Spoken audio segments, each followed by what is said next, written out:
The Shadow Dancers Guild Hall stood like a black tower against the neon lights of Nexus Prime.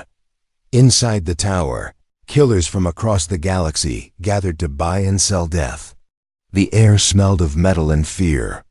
Most beings walked quickly through the halls, keeping their eyes down. They knew better than to stare at the members of the most feared assassin guild in known space. Zara Kethvor sat in her private booth on the 5th floor. Her skin shifted colors slowly, matching the dark walls around her. This was the gift of her people, the Veiltar. They could blend into any background like living shadows. It made them perfect killers. She was reading through job offers on her data pad when the message arrived. The payment amount made her pause. 2 million galactic credits. That was enough money to retire and buy a small planet. She had been killing for 30 years. Maybe it was time to stop. The job details were simple. A human research team was working on a mining station called Outpost 7. They had stolen alien technology and needed to be eliminated before they could escape with it. 12 targets total. Standard elimination contract. At the bottom of the file was a warning in red text. Target species classification: Deathworlder. Exercise extreme caution. Zara laughed. She had killed numbers of over 40 different species. Humans were new to the galaxy. They had only made contact with other races about 100 years ago. How dangerous could they be? She accepted the contract and sent messages to her team. Within an hour, 3 figures entered her booth. These were the deadliest killers she knew, and they owed her their lives. Kor was first to arrive. The Bruthan stood 8 feet tall, his gray skin covered in scars. Half his face was metal, replaced after a bomb had nearly killed him on Kepler Station. His right arm was cybernetic, strong enough to crush steel. He had been a gladiator before Zara saved him from the fighting pits. 2 million credits, Kor said, reading the contract details. What did these humans steal? The plans to build a new sun? Next came Whisper. The ethereal had no solid form, appearing as a blue mist that glowed softly in the dark booth. His people could turn to gas and pass through walls. They fed on electrical energy instead of food. Whisper had been cast out from his home world for feeding on his own kind. Zara had given him a new purpose. Humans, Whisper said, his voice like wind through metal pipes. I have heard stories. They come from a world where everything tries to kill them. Stories, Kor laughed. I have killed Berserkers and Hive warriors. What can soft pink creatures do to us? The last to arrive was Talon. The insectoid clipped his 4 arms together as he entered. His black shell gleamed under the lights. The hive mind species shared thoughts with all members of their race. This gave them perfect coordination and the ability to predict enemy movements. Talon had been cut off from the hive for crimes his people would not speak of. The tactical analysis is favorable, Talon said, his mandibles clicking as he spoke. 12 targets on an isolated station. No military backup possible. Success probability is 97%. Zara nodded. The client wants it done quietly, no witnesses. We go in as a supply crew, eliminate all targets, and leave. Simple. She transferred the mission files to their data pads. The humans worked for something called Martinez Research Group. The leader was Dr. Jake Martinez, age 42, a xenogeologist who studied alien rocks and minerals. His security chief was Kate Sullivan, age 38, former military. The rest were engineers, technicians, and miners. Look at them, Kor said, studying the photos. They look so weak, no natural weapons. No armor, no special abilities. The security chief has military training, Talon noted. But human military doctrine is primitive compared to galactic standards. Whisper drifted closer to examine the files. The warning says they are Deathworlders. What does this mean? Zara shrugged. Some planets are more dangerous than others. Earth probably has big animals or bad weather. It does not matter. We have killed targets from Deathworlds before. She was thinking of the Kragan homeworld, where the gravity was 3 times galactic standard. Or the ice world of Hoth Prime, where the cold could freeze metal. Those had been challenging hunts. But her team had succeeded. When do we leave? Kor asked. Tomorrow. I have arranged transport on a cargo ship. We will pose as equipment suppliers. Once we are on the station, we split up and eliminate all targets within 6 hours. The team spent the next few hours reviewing station blueprints and planning their approach. Outpost 7 was built into an asteroid, with living areas, work zones, and research labs connected by corridors. It had a small docking bay and limited defenses, perfect for a quiet elimination. As her team prepared to leave, Zara remained in her booth. She called up everything the galactic database had on humans. Most of the information was basic. They came from a world called Earth in a system they called Sol. Their planet had many different environments and weather patterns. They were omnivores, who ate both plants and meat. They lived about 80 to 100 years. What caught her attention were the physical statistics. Humans were stronger than most species their size. They could run long distances without stopping. They healed quickly from injuries. They could survive in many different environments, but these facts did not worry her. The Bruthan were stronger. The Ethereals were more adaptable. The hive mind were faster healers. Every species had their advantages. She found a few reports from the human contact wars, conflicts from when they first met other species.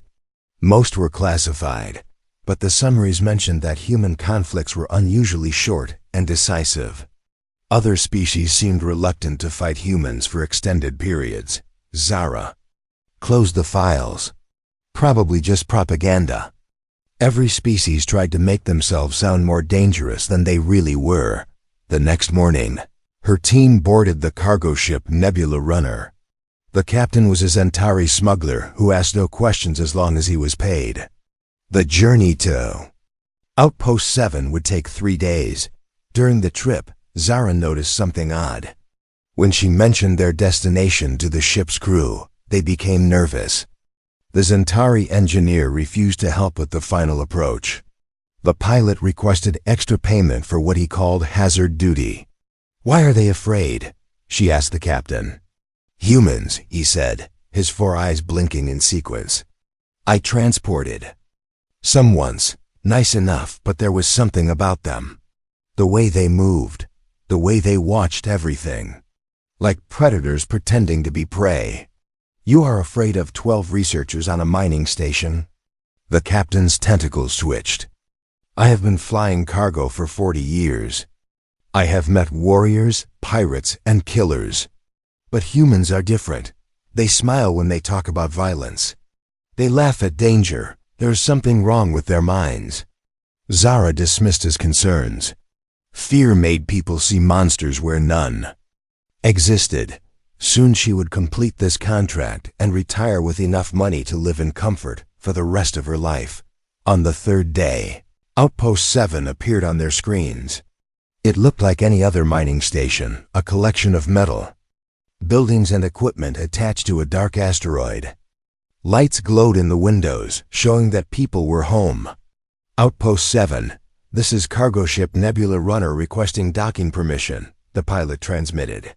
Nebula Runner, you are cleared for docking bay 2, came the reply.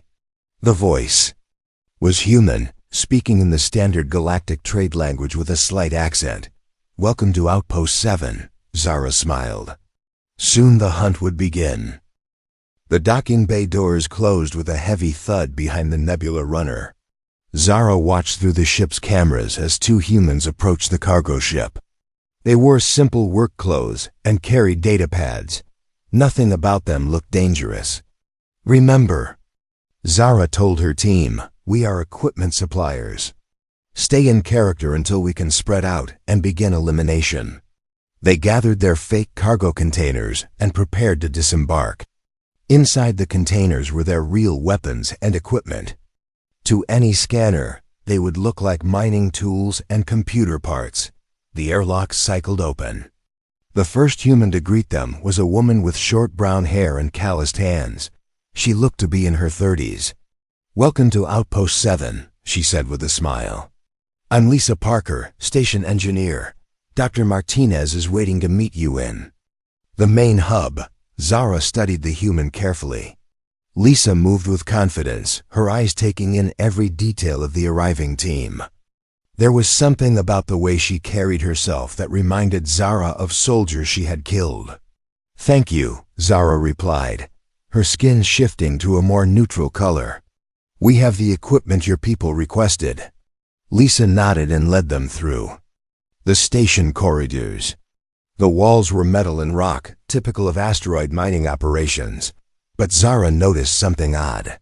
The corridors had multiple exit routes and reinforced blast doors. The lighting was positioned to eliminate shadows where attackers might hide.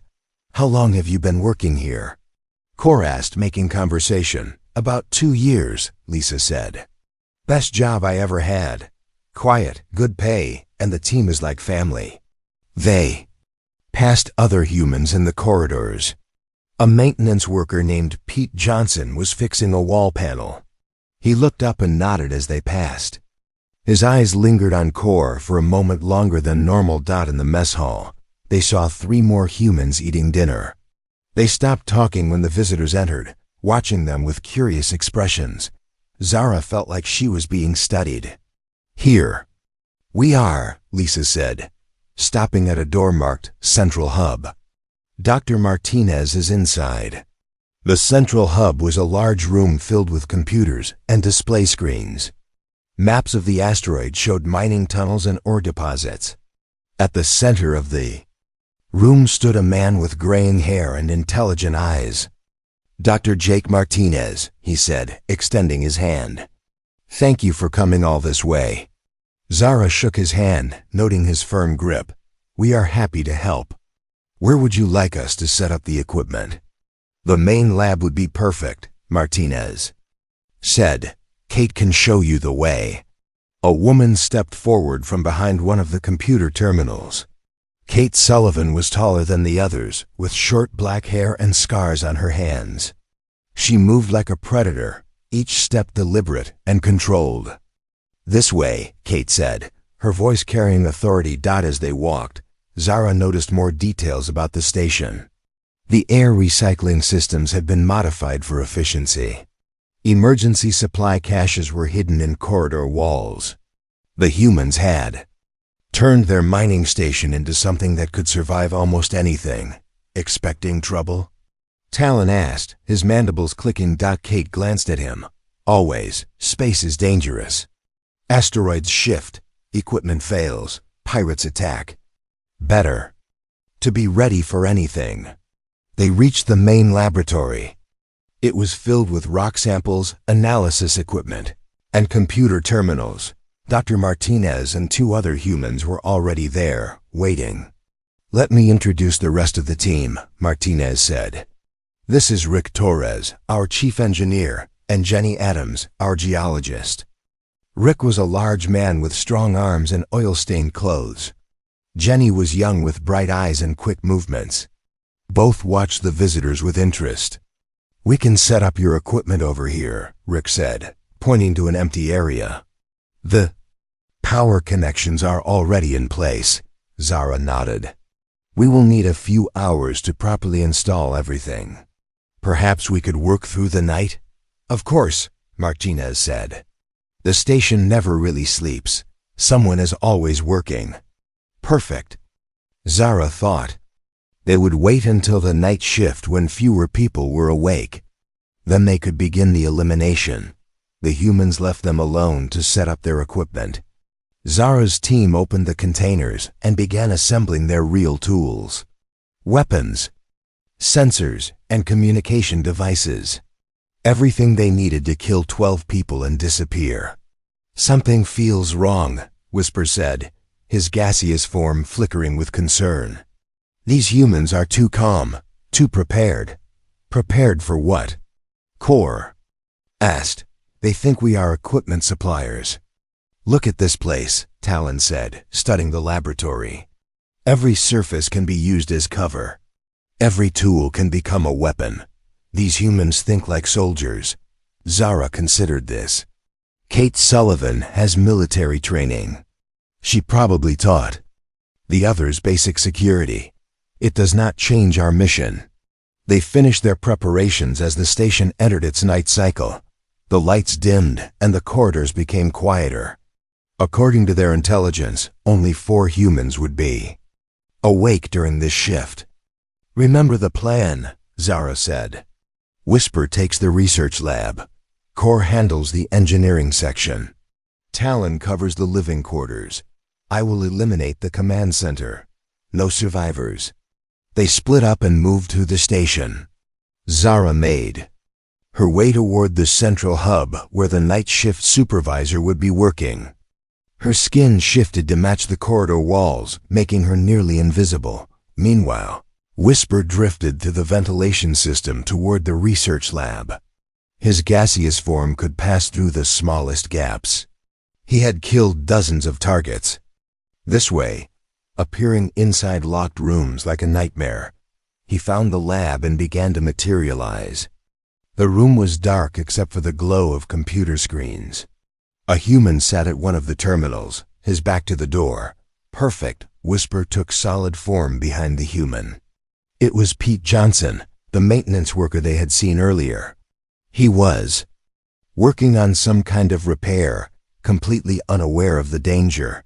Whisper reached out with his energy tendrils, preparing to drain the human's life force. This was how his people killed, stealing the electrical energy from their victim's nervous system. But Pete suddenly spun around in his chair. His eyes were wide, but not with fear, with anger. I knew something was wrong about you, Pete said. Grabbing a plasma torch from the workbench, Whisper was shocked. No one had ever detected him during materialization. He was supposed to be invisible until he chose to attack. Pete swung the plasma torch through Whisper's gaseous form. The superheated metal disrupted his energy patterns, causing him to scream. In pain, instead of running, the human attacked again. Security alert! Pete shouted into his communication device. Intruders in the research lab. Alarms began ringing throughout the station. Red lights flashed in the corridors.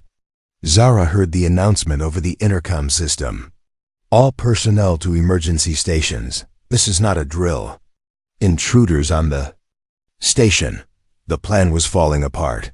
They had been discovered too soon, but Zara was a professional. She could adapt. She reached the central hub and found it empty. The night supervisor was gone. That was impossible. Intelligence said someone would be here, looking for me. Came a voice from behind her. Zara spun around to see Kate Sullivan standing in the doorway. The human was not surprised or afraid. She looked ready for a fight. I do not know what you mean, Zara said, trying to maintain her cover. Kate smiled. It was not a friendly expression. Cut the act. I know assassins when I see them. The question is, who sent you? Zara's camouflage abilities were useless now. She drew her weapon, a molecular blade that could cut through anything. It does not matter. You will be dead soon. Maybe, Kate said, backing toward a control panel. But I will not die alone. She hit a button. Blast doors slammed shut throughout the station. Emergency lights bathed everything in red.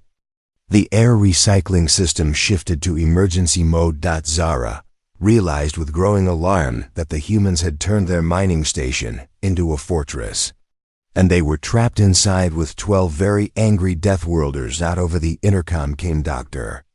Martinez's voice. Attention intruders. You have 30 seconds to surrender before we start hunting you. For the first time in her career, Zara felt something she had never experienced during a mission: fear. The blast doors changed everything. What had been a simple station layout became a deadly maze. Zara found herself trapped in the central hub with Kate Sullivan, while her team was scattered throughout the station. 30 seconds is up, came Dr. Martinez's voice over the intercom. Hope you said your prayers. Kate moved toward a weapons locker that Zara had not noticed before. Inside were not mining tools, but military-grade plasma rifles and body armor. "You were expecting us," Zara said, keeping her molecular blade ready. "Not you specifically," Kate replied, pulling on a tactical vest. "But someone like you. We have been preparing for months." Kate grabbed a rifle and checked its charge. Her movements were smooth and practiced. This was no civilian engineer. This was a soldier who had seen combat. "The technology we supposedly stole," Zara said. "It was bait." "Smart girl," Kate said. "We knew someone would try to kill us eventually. Too many people wanted our research stopped." Zara heard explosions echoing through the station corridors. Her team was fighting for their lives. She needed to regroup with them, but Kate blocked the only exit. Meanwhile, in the engineering section, Core was discovering that humans were much harder to kill than expected. He had cornered Rick Torres in the machine shop, confident that his cybernetic strength would make quick work of the engineer. But Rick did not try to match Core's strength. Instead, he used the environment as his weapon. When Core charged, Rick activated an industrial cutting laser. The beam sliced through the air where Core's head had been a moment before. "Stand still and die," Core growled, swinging his metal. Fist. Rick rolled under a workbench and came up with a plasma torch. "Come and get me, big guy." The human was fast. Faster than Core had expected. Every time the Bruthan tried to grab him, Rick slipped away. The engineer used his knowledge of the machine shop to stay one step ahead, turning every tool into a weapon. Core smashed through a control panel, sending sparks flying. Rick used the distraction to grab a container of industrial solvent. He threw it at Core's cybernetic eye, temporarily blinding the assassin. "You cannot run forever, human," Core said, wiping the chemical from his face. "Who says I am running?" Rick replied. He had been leading Core toward the heavy machinery. Now he activated a massive ore crusher. The machine roared to life, its metal jaws opening and closing with enough force to crush a small ship. Rick dove to one side as Core charged. The Bruthan could not stop in time. He crashed into the crusher's control mechanism, jamming his arm in the machinery. "Welcome to Earth Engineering," Rick said, hitting the emergency stop button. "We build things tough." In the residential section, Talon was having his own problems. His perfect coordination and predictive abilities were useless against humans, who did not follow standard behavioral patterns. He had tracked Jenny Adams to her quarters, expecting an easy kill. The young geologist should have been terrified and helpless. Instead, she had turned her room into a trap. The door was rigged with an improvised explosive made from mining charges. When Talon tried to phase through the wall using his species' limited phasing ability, he found that Jenny had lined the walls with metal mesh that disrupted his natural abilities. "I studied your species," Jenny called from inside the room. "Fascinating biology. Did you know that your nervous system is vulnerable to specific electromagnetic frequencies?" She activated a device she had built from spare electronics. High-pitched sounds filled the corridor, sounds that made Talon's compound eyes burn and his coordination fail. "Impossible," Talon clicked. "You had no time to prepare such defenses." "We have had 2 months," Jenny replied. "Ever since we figured out someone wanted us dead." Talon tried to rush the door, but his movements were clumsy and uncoordinated. The electromagnetic field was disrupting his natural abilities. He stumbled and fell, his forearms tangling together. Jenny opened her door and looked down at the helpless assassin. In her hands was a modified mining drill. "Nothing personal," she said. "But you came here to kill my friends." Back in the research lab, Whisper was learning that humans could be creative with simple tools. Pete Johnson had not just survived the initial attack. He had fought back with a determination that shocked the ethereal. "You feed on electrical energy, right?" Pete said, backing toward a control panel. Let me give you all you can handle. He rerouted power from the station's main grid through the lab's electrical systems. Sparks flew from every outlet and light fixture. The air filled with crackling energy. Whisper tried to absorb the power, but there was too much. His gaseous form began to destabilize. He was being overloaded. "Stop," Whisper pleaded. "You will kill us both." "Maybe," Pete said. "But you will go first." The human was willing to die to protect his friends. This was not normal behavior. Most species valued their own lives above everything else. But these humans seemed to care more about their group than themselves. Dr. Martinez's voice came over. The intercom again. "Status report. How are our guests doing?" "Engineering section secure," came Rick's voice. "Big Ugly is stuck in the ore crusher." "Residential area clear," reported Jenny. "The bug is down. Research lab contained," Pete added. "The gas cloud is having power problems." Only Kate had not reported in. In the central hub, she was still facing Zara in a deadly standoff. "Your team is finished," Kate said. "Surrender. Now and I might let you live," Zara laughed. 3 against 12 and you think you have won? I am Zara Kethver of the Shadow Dancers. I have killed more beings than you have met." "Maybe," Kate said, "but you have never fought humans before." Kate moved with sudden speed. Not the desperate rush of prey, but the calculated attack of a predator. Her rifle fired, forcing Zara to dodge behind a computer terminal. "I fought in the Centauri border wars," Kate said, advancing steadily. 3 years of combat against 5 different hostile species. You want to know what I learned? She fired again, destroying Zara's cover. The assassin rolled to a new position, her camouflage abilities keeping her partially hidden. "I learned that most species fight to win," Kate continued. "Humans fight to make sure the enemy never wants to fight again." Zara threw her molecular blade with deadly accuracy. Kate twisted aside, but the weapon cut through her rifle, destroying it. Now they were both armed only with backup weapons. "You are good," Zara admitted, "but I am better." "We will see," Kate said, drawing a combat knife. They circled each other. In the red emergency lighting, 2 predators, each looking for an opening. But Zara was beginning to understand something that chilled her. Kate was not fighting to survive. She was fighting to protect her people. And that made her more dangerous than any assassin Zara had ever faced. "Last chance," Kate offered. "Surrender." "Never," Zara replied. "Then you picked the wrong species to hunt," Kate said. She attacked, with a fury that caught Zara off guard. Not wild or desperate, but controlled and efficient. Every move designed to kill or disable. This was not a scientist or engineer. This was a warrior who had been pretending to be something else. Throughout the station, alarms continued to wail. The humans had turned their peaceful research station into a battlefield. And somehow, impossibly, they were winning. Dr. Martinez's voice came over the intercom one more time.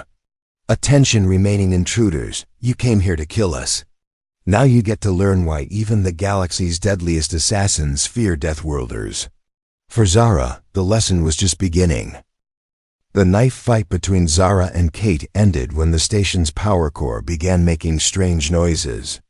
Deep rumbling sounds echoed through the walls, followed by warning alarms that were different from the security alerts. "What is that?" Zara asked, pausing her attack. Kate listened to the sounds for a moment, then smiled. It was not a pleasant expression. "That," she said, "is the sound of Dr. Martinez getting creative." In the engineering section, Rick Torres was explaining the situation to his captured prisoner. Core hung upside down, his cybernetic arms still. Trapped in the ore crusher machinery. "Your friend in the power room made a mistake," Rick said. "He tried to damage our reactor to cause a distraction. But our reactor is not like other stations." Core struggled against the metal that held him. "What do you mean?" "We modified it," Rick explained, checking a data pad. Dr. Martinez wanted a power source that could survive anything. Asteroid impacts, solar flares, even sabotage attempts. The rumbling grew louder. Through the walls, they could feel vibrations that made the entire station shake. The reactor does not just shut down. When damaged, Rick continued, it gets more powerful. Much more powerful. Meanwhile, in the residential section, Jenny Adams was having a similar conversation with Talon. The insectoid assassin lay on the floor, his coordination still disrupted by her electromagnetic device. Your species relies on shared thoughts for tactical planning, Jenny said, sitting in a chair nearby. Fascinating adaptation, but also a weakness. Talon's mandibles clicked weakly. How do you know about hive mind biology? I studied every species file in the Galactic database, Jenny replied. When someone wants you dead, it helps to know who they might send. She showed him her data pad, which displayed detailed information about assassin species and their abilities. Veilter can camouflage but have trouble with rapid temperature changes. Bruthan are strong, but their cybernetics can be overloaded. Ethereals feed on electricity, but can be disrupted by too much power. And hive minds lose coordination when their nervous systems are scrambled. Talon realized the horrible truth. You knew we were coming. You knew what species we were. Not exactly, Jenny said. But we knew someone would send killers eventually, so we prepared for every possibility. In the research lab, Pete Johnson was helping Whisper understand his situation. The ethereal was trapped in a containment field, unable to shift to gas form. The field generates a specific frequency, Pete explained. It forces your molecules to stay solid. We borrowed the technology from prison ships. Whisper flickered. Weakly, trying to escape. This is impossible. No one has ever captured an ethereal alive. No one ever tried hard enough, Pete said. We had 2 months to figure it out. He showed Whisper a collection of devices and modifications throughout the lab. Each one was designed to counter a specific alien ability. We did not know who would come for us, Pete continued. But we knew they would be professionals, so we made this station into a trap. The power core sounds were getting louder.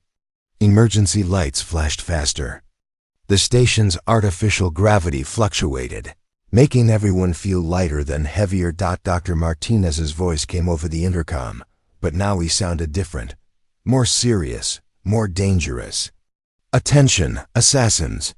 Your employers did not tell you the whole truth about this mission. Let me fill in the missing details. In the central hub, Zara and Kate stopped fighting to listen. 6 months ago, we made a discovery, Martinez continued. Not stolen alien technology. Something new. Something that will change how the galaxy thinks about humans. The lights dimmed throughout the station. The rumbling became a steady roar. We found a way to weaponize our own biology. To turn the things that make us Deathworlders into tools of war. Kate smiled at Zara's confused expression. He is talking about the human survival instinct. The thing that makes us fight when we should run. The thing that makes us dangerous when we should be afraid. We discovered how to share it, Martinez's voice continued. How to give other species the ability to think like humans. To fight like humans. To refuse to give up like humans. Zara felt a chill that had nothing to do with the station's temperature. That is impossible. Psychology cannot be transferred. Can it not? Kate asked. We have been testing it for months. On ourselves first, then on volunteer subjects from other species. She pointed to a hidden camera in the corner of the room. Every moment of this fight has been recorded. Every decision, every tactic, every refusal to surrender. All data for our research. The power core sounds reached a new level. Now they could feel the vibrations in their bones. The reactor is not just getting more powerful, Kate explained. It is getting unstable. In about 10 minutes, it will explode with enough force to destroy this entire asteroid. Zara's eyes widened. You are going to kill yourselves just to stop us? Maybe, Kate said. Or maybe we will find a way to survive. Humans are good at that. Over the intercom, Dr. Martinez continued his explanation. The corporations that sent you are afraid of what we discovered. They do not want other species to think like humans. They like the galaxy the way it is, with most beings afraid of real conflict. In the engineering section, Rick was releasing core from the ore crusher. The Bruthan fell to the floor, his cybernetic arm damaged but functional. Why are you freeing me? Core asked. Because the station is about to explode, Rick said simply. Even assassins do not deserve to die like that. Rick handed him an emergency oxygen mask and a map of the station. Docking bay is that way. Your ship is still there. Core stared at the human in confusion. You are letting me escape? We are not murderers, Rick replied. We killed in self-defense. But if you want to leave now, you can go. The same thing was happening throughout the station. Jenny released Talon and pointed him toward the exit routes. Pete shut off the containment field holding Whisper. This is your choice, Pete told the ethereal. Stay and die with the station, or leave and tell the galaxy what you learned here. In the central hub, Kate backed away from Zara and lowered her knife. The exit is behind you, Kate said. Your team is being released. You have maybe 8 minutes to get to your ship and clear the blast radius. Zara could not understand what was happening. Why? We came here to kill you. Because that is what humans do, Kate replied. We fight when we have to. We show mercy when we can. And we make sure our enemies understand the difference. Dr. Martinez's voice came over the intercom one final time. Tell your employers what happened here. Tell the galaxy that humans do not just fight to win. We fight to make sure no one ever wants to fight us again. The power core was screaming now. Lights flickered throughout the station. The artificial gravity was failing in sections.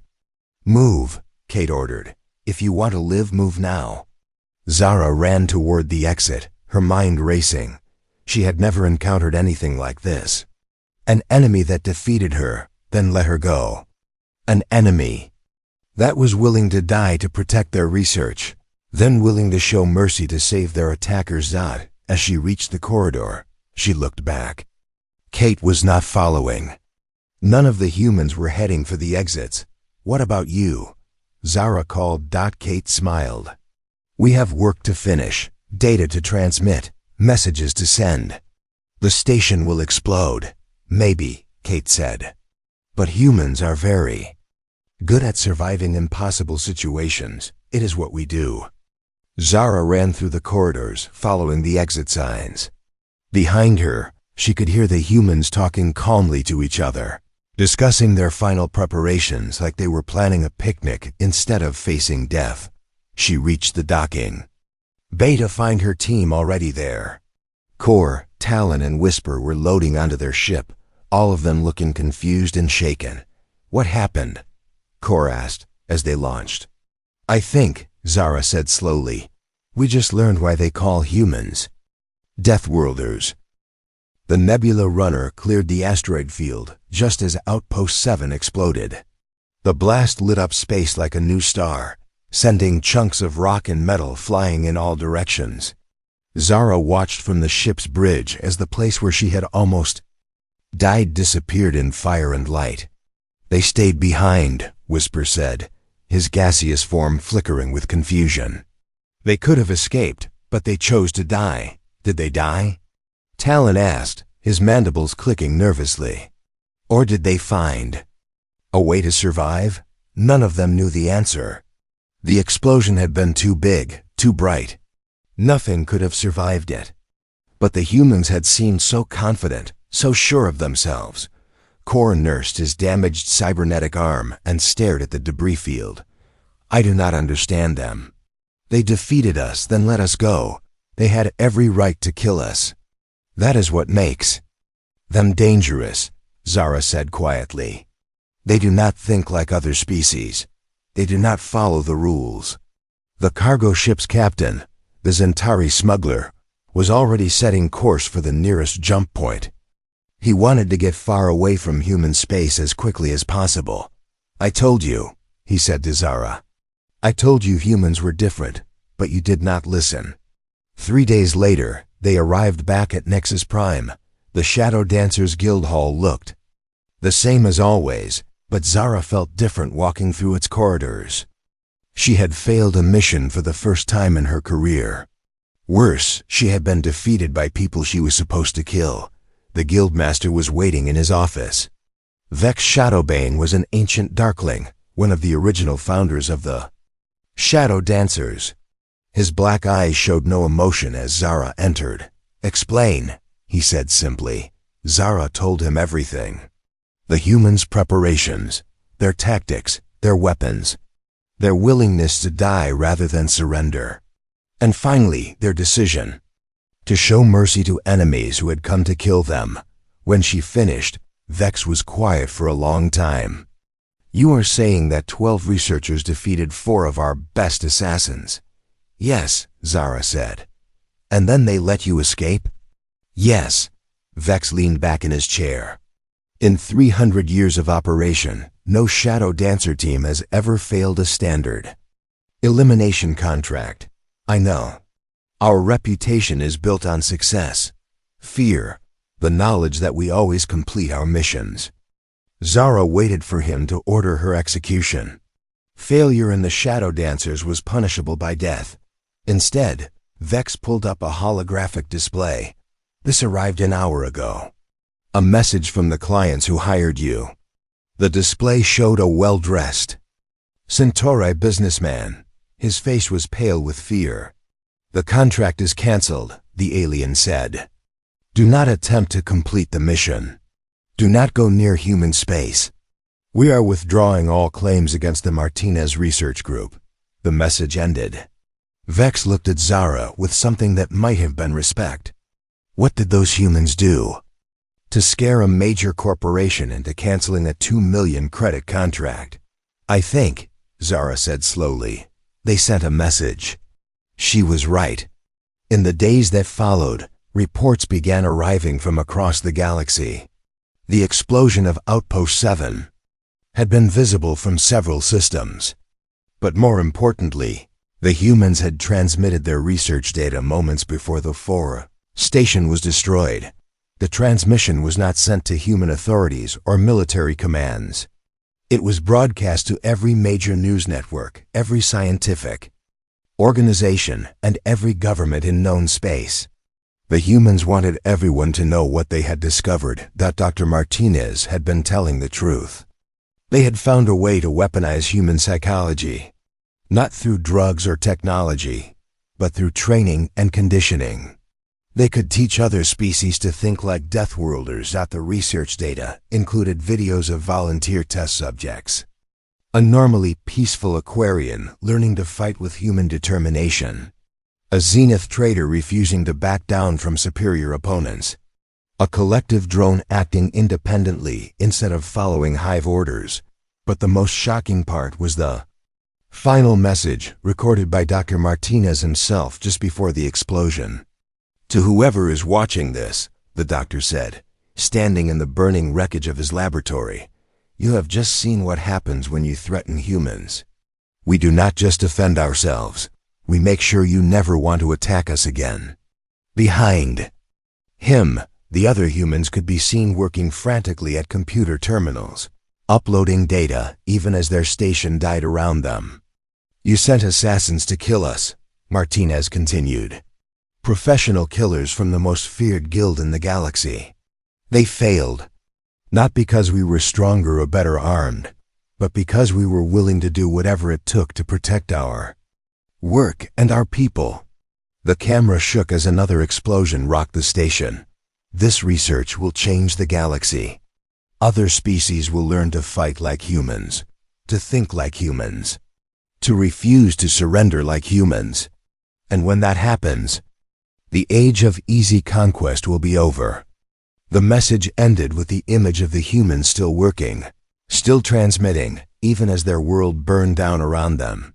The effect on the galactic community was immediate. Stock markets crashed as investors realized that the era of intimidating weaker species was ending. Military commanders began studying human tactics. Politicians called for new laws governing the spread of human psychological techniques. But most importantly for Zara, the assassin guilds began changing their policies. Within a week, the Shadow Dancers issued new guidelines. Contracts against humans now required triple payment and full disclosure of risks. Teams of at least 8 assassins were mandatory. And most shocking of all, clients had to prove that the targets posed a genuine threat to galactic security. Other guilds followed suit. The Black Star Syndicate banned human contracts entirely. The Death's Head mercenaries raised their prices so high that no one could afford to hire them for anti-human missions. Zara found herself in an unexpected position. As the only shadow dancer to survive direct combat with humans, she became the guild's expert on Deathworlder tactics. Young assassins came to her for advice on how to fight species that refused to follow normal rules. The first thing you must understand, she would tell them, is that humans do not fight to win. They fight to make sure you lose completely. What is the difference? A student would ask. When most species fight, they stop when they achieve their goal.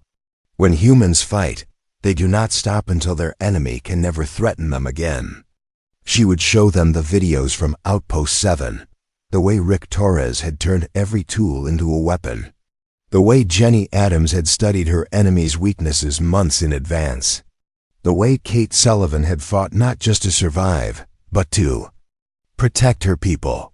But they let you escape, students would point out. That was the most dangerous thing they did, Zara would reply.